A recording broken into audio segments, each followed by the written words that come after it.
YouTube, we are back again for another video, and this time decided to do another voiceover because I quite enjoyed doing the last one and I thought it went down pretty well. And also in the fitness center, it is kind of a little eerie in there because there isn't much music playing. So when I'm talking to myself, everybody's kind of listening and they're thinking that I'm talking to them. So it's kind of embarrassing sometimes. But anyway, we're getting into back day workout here. So the first exercise that we had for our warm-up was the high to low row.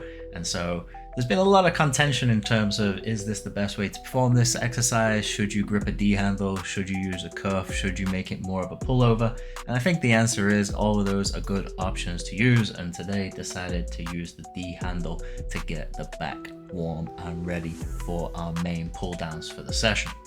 Now, I did hit the second set of the warm-up with a cuff instead, kind of still doing the more of the traditional high row low rather than a specific pull down position. And honestly, I didn't really notice too much difference in terms of the total rep number or the intensity of the lift. So there wasn't really too much additional benefit to actually cuffing this. And in this specific example of where I've got the cuff placed, actually was kind of a little bit uncomfortable if I'm being honest. Then we moved into our main exercise for the day, which was the lat pull down. Now we got to make sure that the seat position is right so we can drive those knees and feel real stable in the cushion. And then obviously we drive that bar down in towards our chest. Now, I wonder how many people have actually had to relearn the lat pull down technique ever since everybody is so about the leverage and the optimal way to train lats. I'm still kind of in the camp that this is going to get you quite a long way and we don't need any specialized movements like cuffs for this one just yet. So that traditional kind of straight pull down that we're seeing here, I think is more than enough stimulus to get the lats some good growth. Now, a lot of my program so far has been having workup sets or warm-up sets where we just saw that kind of high to low row and then using the next exercise in a different mechanical position to train potentially the same area but in a slightly different length tension relationship. And so I'm mainly hitting 2 working sets for every exercise right now, and it's not because I only believe that 2 working sets is enough, but I do think that it is enough stimulus when I'm kind of compounding different exercises where we're looking at different positions and different length tension relationships and different movements within the specific musculature. And so as you can see, we quickly then switch to a different variation, which now still targets the lats with that low row, but instead of kind of getting all of the potential lat fibers, we're mainly prioritizing lower mid fibers here. So keeping those elbows in close, nice to the body. Now this machine isn't perfectly neutral grip, but it's as good enough that we're going to get, especially for a fitness center, and it definitely gets the job done. And again, we're just taking all of these reps to failure and then kind of getting in 1 or 2 little lengthen past failure partials for this one. And so again, it's 2 sets. I'm not sure what I was doing here. I think I just decided to actually change my grip slightly because I think I went wide. And so we want that little neutral grip position so we can keep the arm adducted, and so we can then pull the elbow through shoulder extension, and then that will have more contribution to the lower and mid lat. And so that's kind of the thought process there. And you also notice that I am allowing the shoulders to come forward a little bit, so the scapula to glide, but I'm not being super loose with this where I'm rotating and flying around everywhere. Now this one is a bit of a variation because you're probably looking at it and going like, hey, this is only partial range of a kelso and you could definitely retract those scaps a little bit more and pull those traps together. And so what I was focusing on here is getting it done in a little bit more of the lengthened position. And it's not because I'm saying that the lengthened position is superior, but we have seen a lot of studies so far that have indicated that training in lengthened positions can stimulate muscle growth. So hitting 1 set in the more lengthened position and then hitting 1 set where we do kind of pull the traps together a little bit more and allow for a little bit more range of motion. And as you can notice here, I am being a little bit more deliberate in terms of a slight bit more momentum in the concentric action as well. So varying that up, I don't think there's any right or wrong with that, and I think both training approaches are going to grow the traps substantially as you go along within your training program. Now we break the cuffs back out for this one with a traditional rear delt cable fly. I think that I actually got my loads wrong, so when I first hit that rep, I was like, hey, this is way too light for the rep ranges that I'm trying to hit. where I'm trying to get above kind of 12 reps and then hit failure. And so the reason why I've been using the cuffs instead of grip isn't because I think grip is limited in this specific exercise. I just find it way easier to bring the arms medially across the body.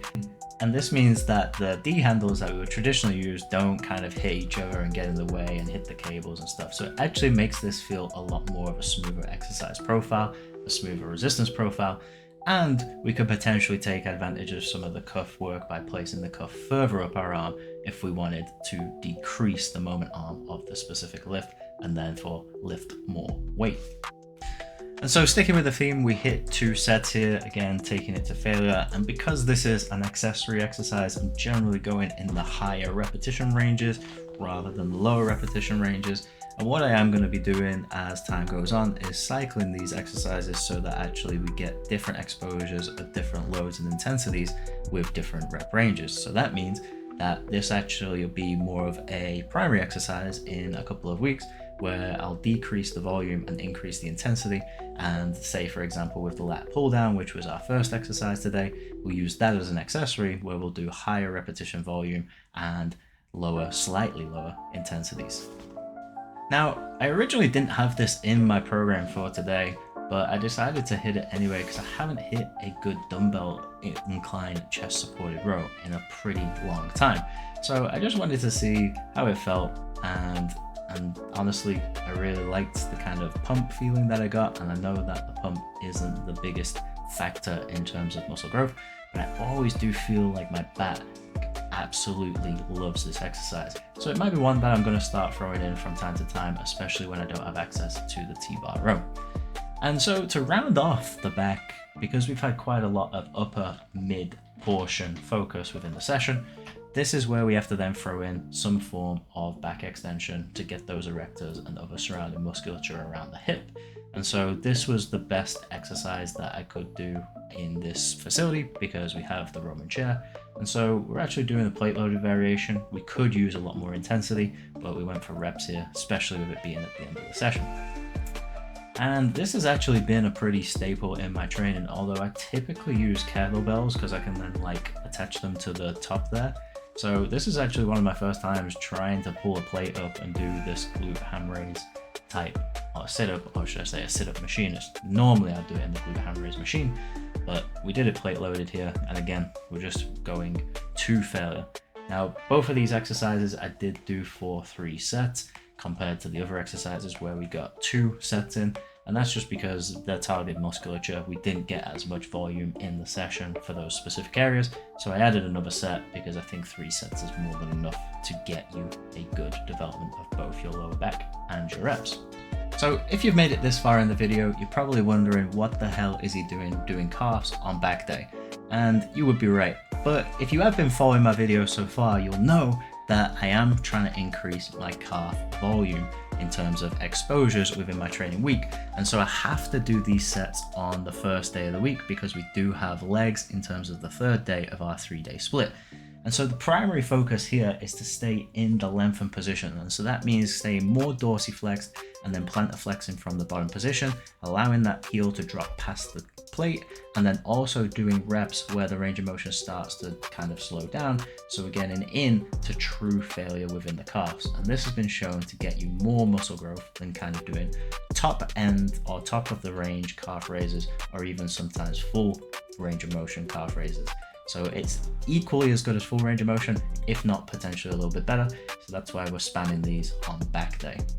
So we're going to wrap it up there. And so this was a pretty simple back day session with the addition of 3 sets of calves there at the end. So if you have made it this far, don't forget to drop the video a like, and don't forget to subscribe if you haven't already. Why are you watching if you haven't subscribed? Because this is a journey that we've been on so far. So get on the journey with me and keep watching these videos, keep putting it out there. And if you do have any questions, make sure you drop them in the comments. More than happy to talk about training, more than happy to grow this community. And hopefully this video helps inspire you to get in the gym and grow your back and your calves. We'll see you in the next one where we spam some chest.